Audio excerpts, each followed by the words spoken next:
Retromarketing is the concept of using nostalgia to sell modern goods. This is a popular technique in watch advertising. A good example of this is the recently released Omega Speedmaster Apollo 13 Silver Snoopy Award. Let's start with some history. Snoopy became NASA's mascot in the late 60s.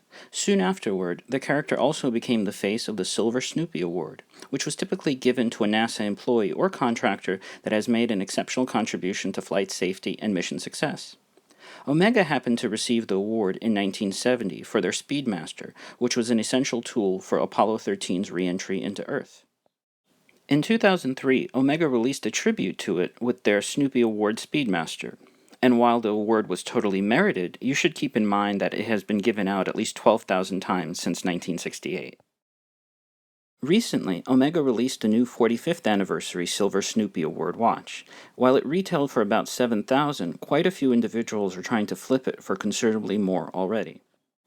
This observation got me thinking about how a watch like this compares to a 60s Speedmaster, which was the type that actually went up into space.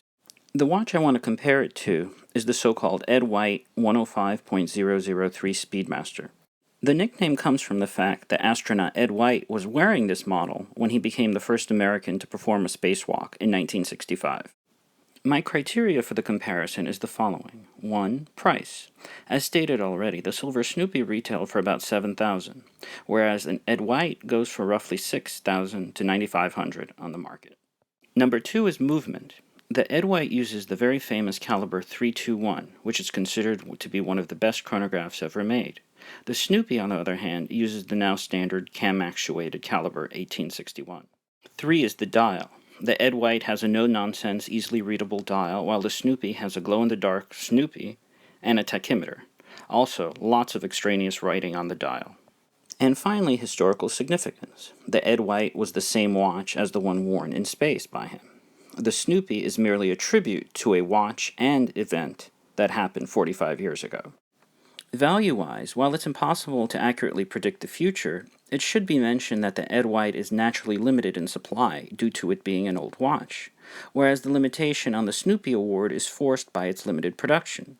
After all, Omega can always release more if they want to. The downside for the Ed White is that parts for it, especially for its 321 movement, are expensive and not so easy to find. Oh, and incidentally, I did not use an Apollo 13 era Speedmaster in this comparison because there is some uncertainty about the actual model used then. And as usual, thanks for watching the video.